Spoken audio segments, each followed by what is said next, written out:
Hi, everyone. Welcome back to the Mama Genius Hub show. Today, I have Kaelyn on here, and we're going to dive into the mompreneur mindset. And she's really good with the VAs. And so we're really going to go into that mindset of how do we delegate? And I think that's going to work for any mom, because whether you want to delegate to your family, your kids, or to a VA, or however you want to do it, it's one thing of how to get that stuff and let other people do it, because I'm struggling with that. So yes, let's go through our intro, and then we'll be right back with Kaelyn. Welcome to Mama Genius Hub podcast, where we support moms with big dreams, from entrepreneurship to personal aspirations.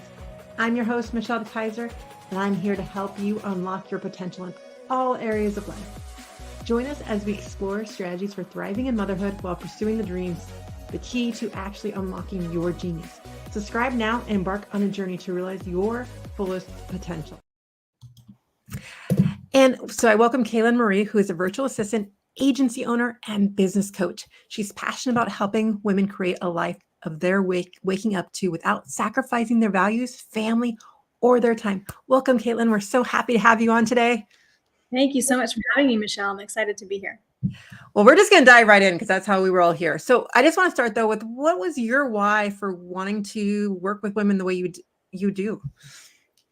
Yeah, that's a great question. Honestly, the lifestyle. So of course, finances brings that, but the lifestyle of freedom, getting to choose when I work, how much I work, and then being able to close my laptop when my kids come home from school, or just like a mid-date week with my husband, like let's go get coffee at 11 a.m. Being able to have the lifestyle where I get to choose my day-to-day was really important to me.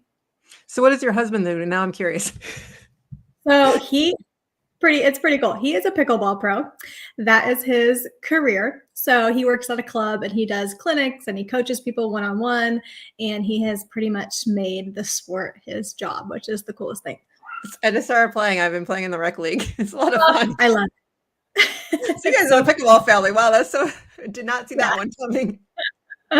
Yep. Our kids in. I asked. I love it. Yeah, it's always such a good question. I love that. I feel like I should lead with that more, but people are always like, what? So yeah, great question. Well, before we dive into a little bit more of tips and stuff, I want to get a little bit more about you, though. And so what is that part that like you were struggling with that really led you down this path? We all have that intro story of what was that defining moment for you?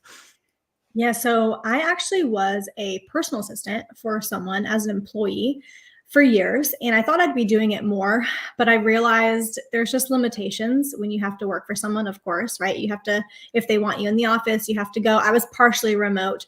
So, but there was the tension of, well, I don't want to go into the office. What do I have to do in the office? I would be doing the same thing here, or just drop of the ball. Like it was 5:30 p.m. And because I'm the assistant, I still am getting contacted.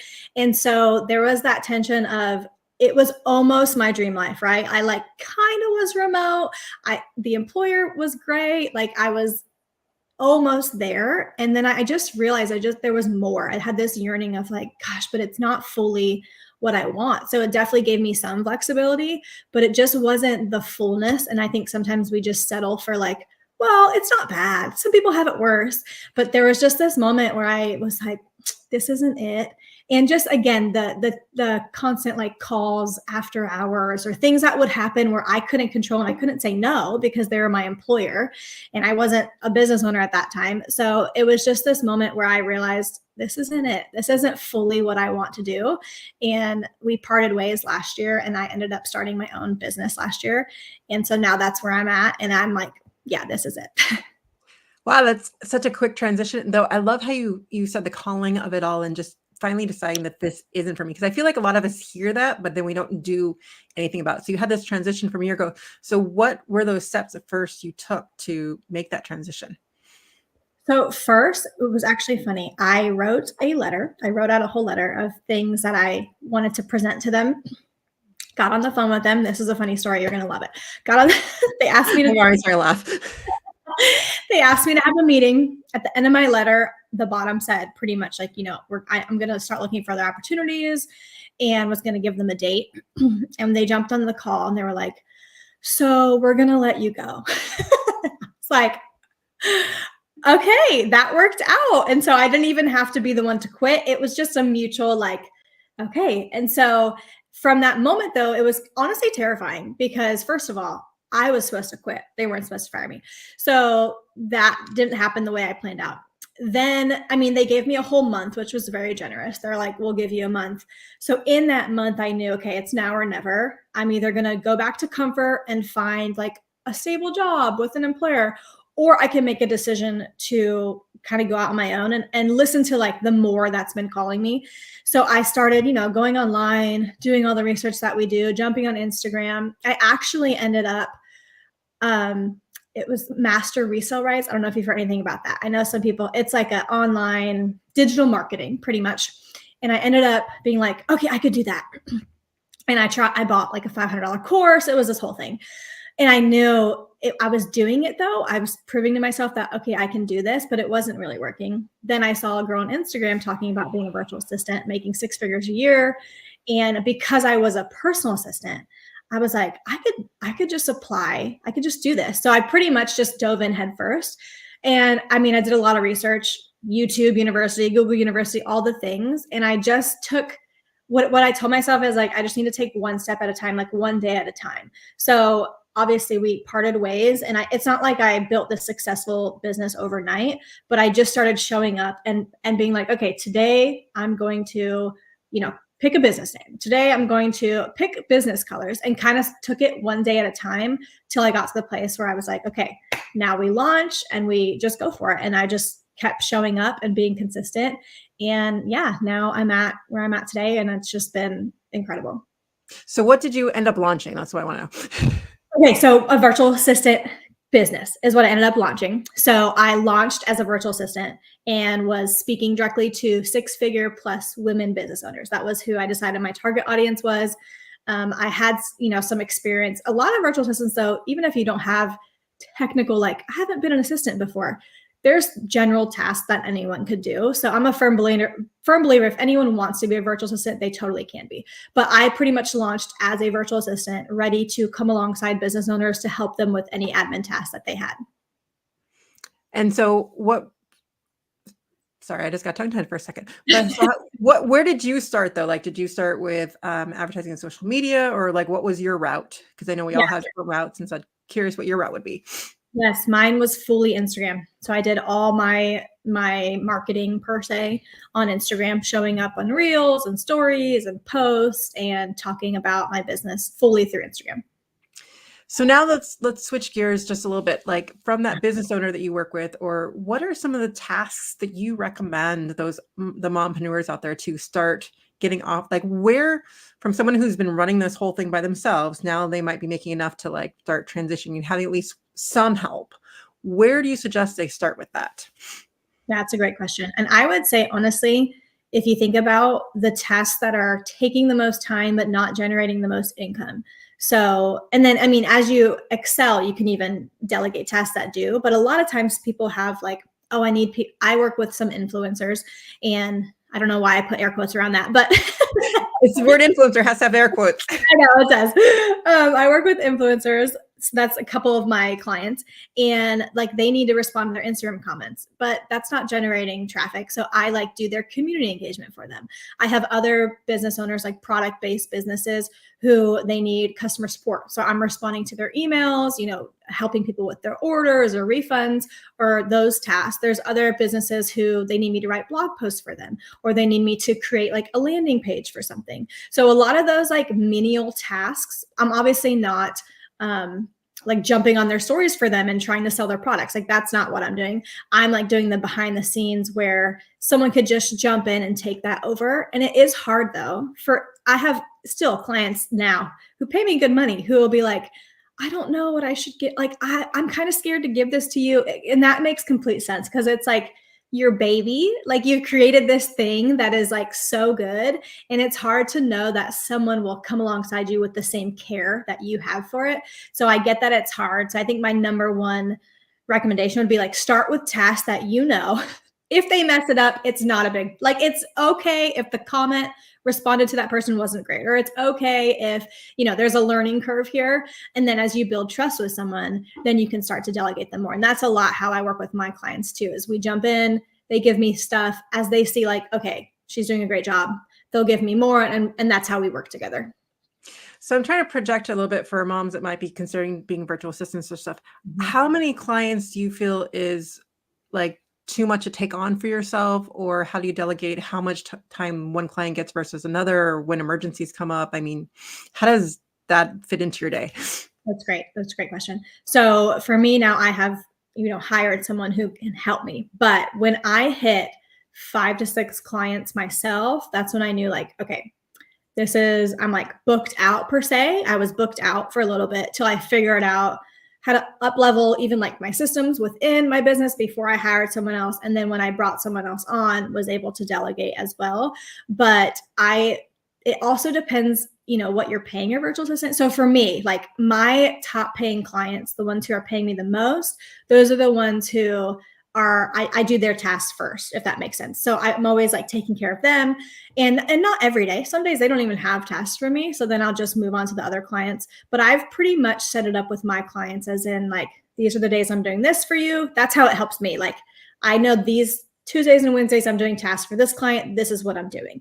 Mondays and Wednesdays I'm doing tasks for this client, this is what I'm doing. So trying to stay organized like that. But it definitely took some trial and error of days where I was like, I'm so overwhelmed. And just like communication is huge. I'm such a firm believer in like, you got to communicate with the clients. Please don't just not show up. Like I have multiple clients who their previous VA just like stopped talking to them, wasn't responding. And I'm like, your client would prefer, I'm sure you as a business owner, if I was your VA, you would prefer me message you and be like, hey, I am so overwhelmed today. Or I'm booked out. Can I do this tomorrow?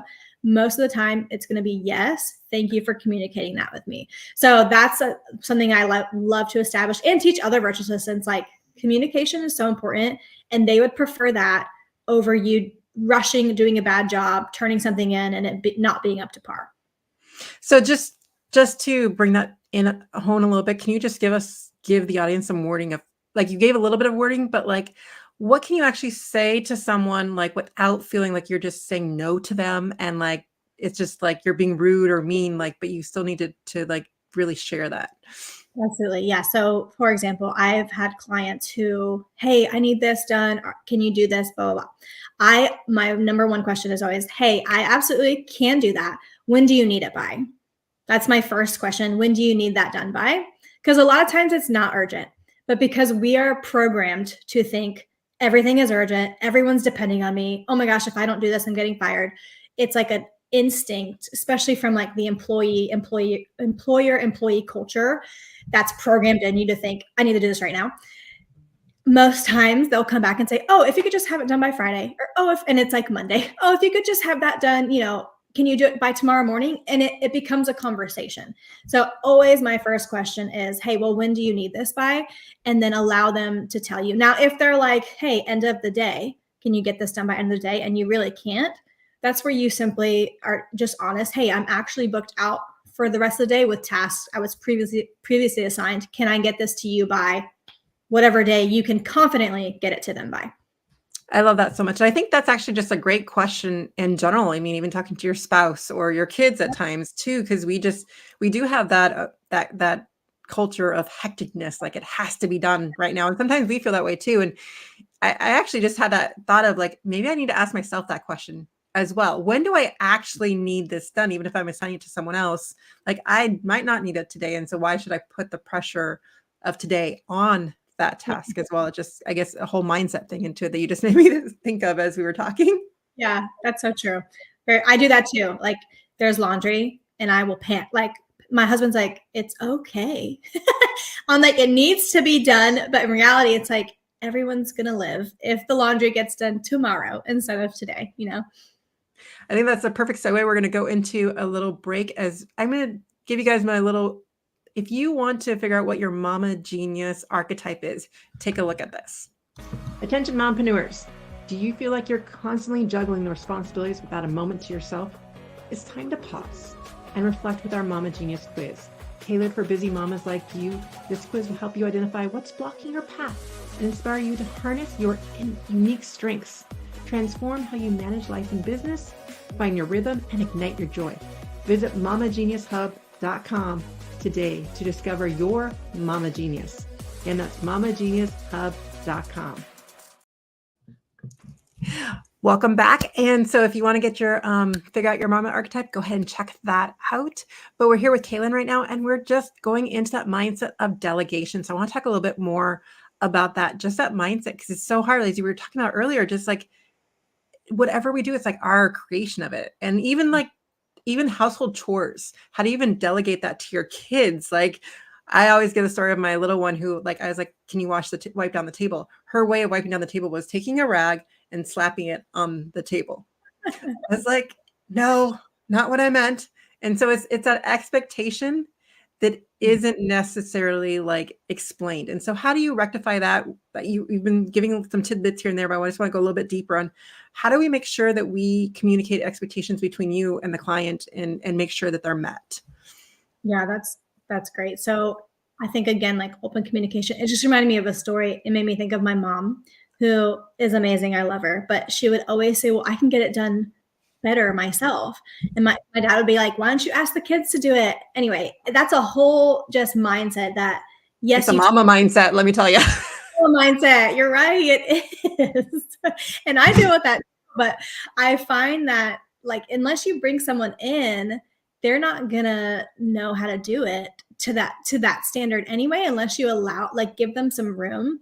So, but what I always do with clients when we like if I were to onboard a client right now and they were to say, okay, this is what I need you to do. Can you do it? Yes. We would jump on a call and they'll walk me through exactly how they want it done. So we take an hour and we go through all the tasks, especially so I can hear like, oh, if this happens, I would do this. Of course, doesn't mean I'm going to do it perfectly every time. No, it's not. But and I always communicate to them, like, I'm very open to feedback. Like, I know I'm jumping into your business. So if there's something you want done a better way, please let me know. And they will let me know, like, hey, actually, can we do this moving forward? And there's no tension there. That's the other beautiful thing of, I feel like a lot of times on both sides. So like as a virtual assistant, it can be like, oh my gosh, I messed up. Are they going to stop our contract? No, like they just want you to do it better the next time. And then on the flip side, like me speaking to like my VA, if there was something she did I would have done differently, I just communicate that to her. Not like I'm being mean. It's like I want her to continue to do a good job and do it even better. So I'm communicating it the way that I want it so she can do it better. So I think it's just honestly a little mindset shift of why we're communicating it and what the outcome will be once it's communicated. I love that so much. It is that shift of mindset, but I want to get a little bit more into practicality. You use the word onboarding. So I'd love to hear a little bit more details of what would an onboarding system look like for you, either from the client or for your VA or however you want to take that question. Yeah. So when I onboard, let's say a client, it's actually the same for if I were to be like onboarding a VA for my business, we would jump on a discovery call. And then discovery call, we kind of go over like expectations. And this is where I like to dive into everything. Like, okay, what are the tasks you're needing? What's your budget? What are the expectations? Here are my work hours. What are your work hours? What's your preferred method of communication? And I think we get so like excited or nervous that a lot of times all these questions get missed. So, but the good thing is if they agree to move forward, then you have the onboarding call as a next step where if you miss anything, this is where you communicate everything else. And in the past, I have too. So if we jump on an onboarding call and say I'm onboarding you, like you're onboarding me as a VA, then we talk about, okay, so what tasks are you wanting? What systems do you use? Like I would need some logins. We would exchange that information. And then again, go over all the tasks you need. And then if you missed any of those questions before, like what's your preferred method of communication? What are your business hours? How do you want to be reached? Like that's where we would cover that. And then from there, after that, obviously I would get to work.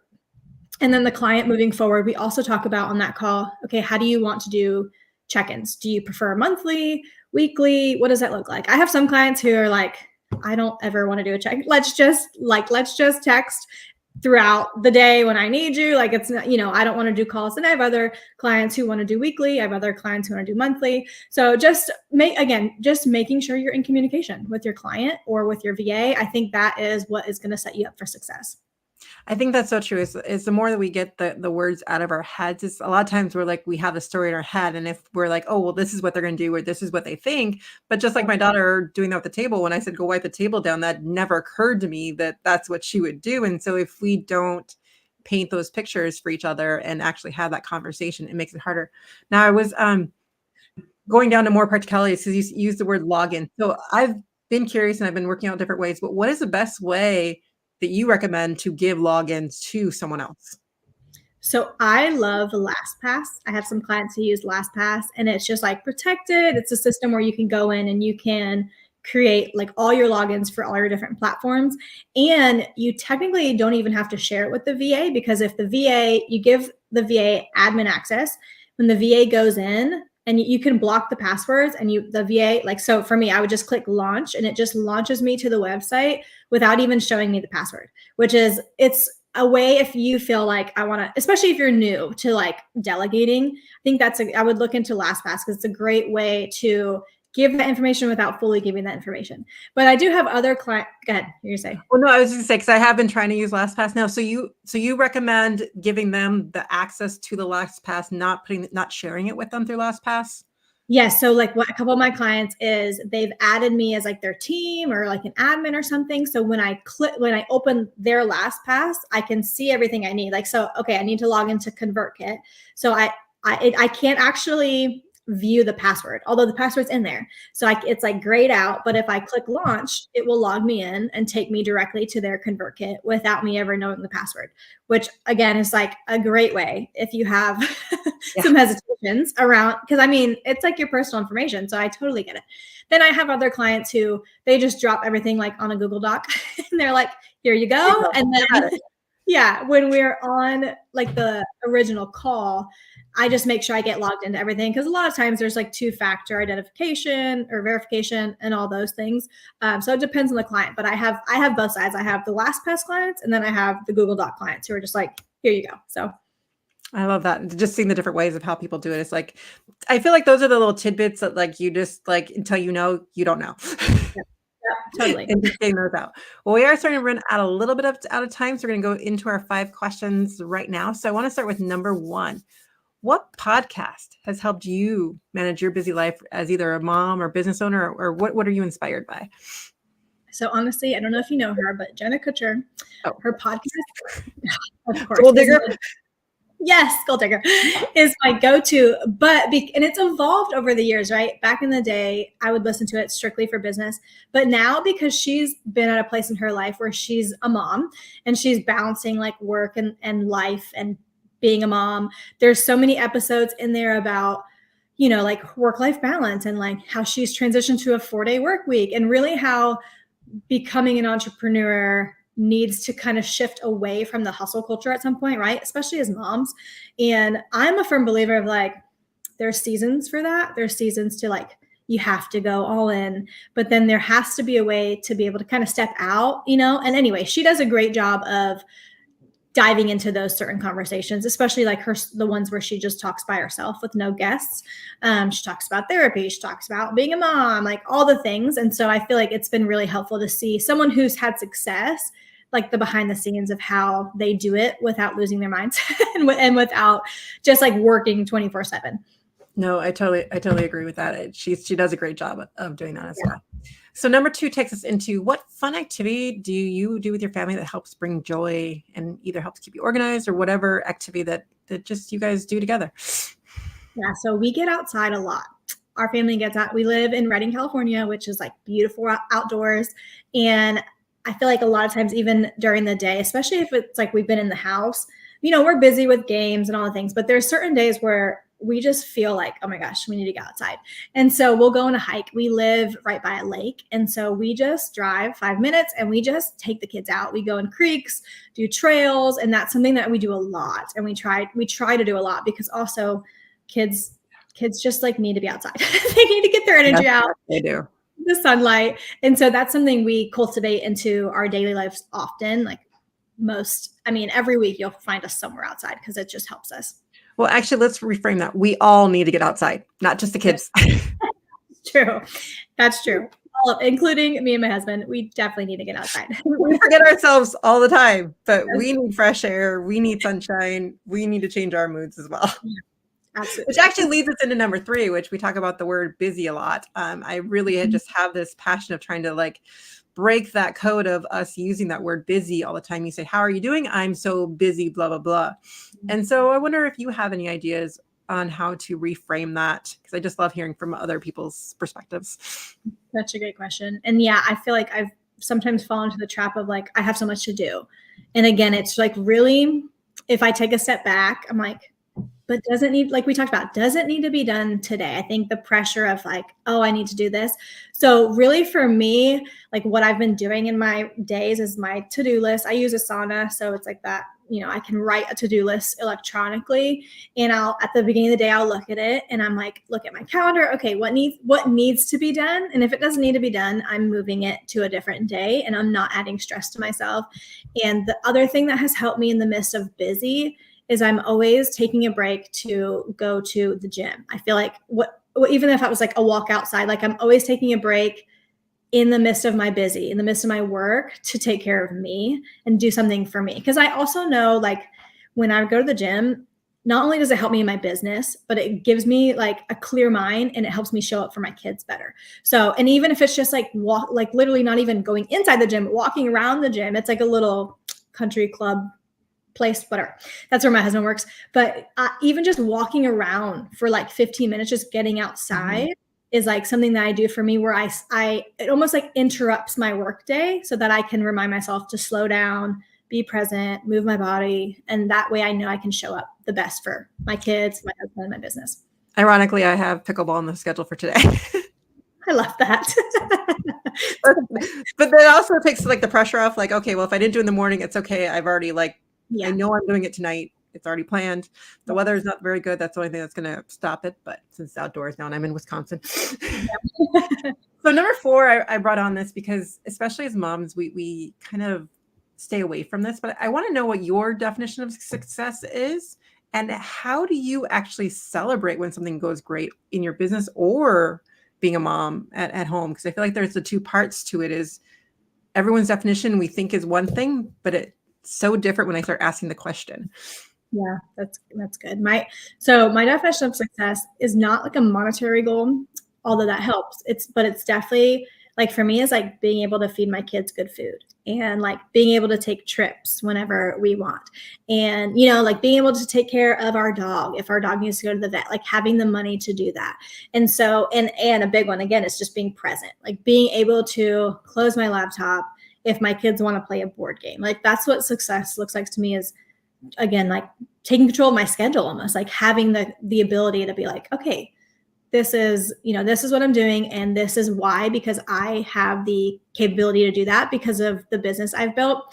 And then celebrating, I think, is huge. I talk about this all the time, but I am such a firm believer in celebrating even like small milestones, because there's also something that happens when you like, even, and I've heard people teach, like, even if it's something small, like doing laundry, like if you like physically give yourself a pat on the back or like jump around or something, it releases like endorphins that like makes you want to do it again. That's why I love the whole like checklist thing, crossing something off a checklist or checking something on like Asana, like that actually releases something, an endorphin, where it's like, oh my gosh, I did this. So every time, like last night, every time I finish laundry, like, or do something like silly like that, I always tell my husband, like every time, I don't care if he's sick of it, I'm like, babe, I just crushed the laundry. And he's always like, yeah, you did. And so it's just like also having, good cheerleaders.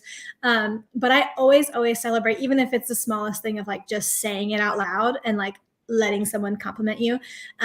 Even small things, going out for a nice dinner. If I hit a business milestone, or like going to get my nails done, like I try to do things where it's like, yes, I'm going to pause, because I feel like we're always looking for the next thing. We're always like, because like we hit a small milestone. Oh, but I didn't hit this yet. Well, yeah, you're going to get there. Just pause, take a minute and celebrate. So then that's going to give you the motivation, energy to get to that next goal.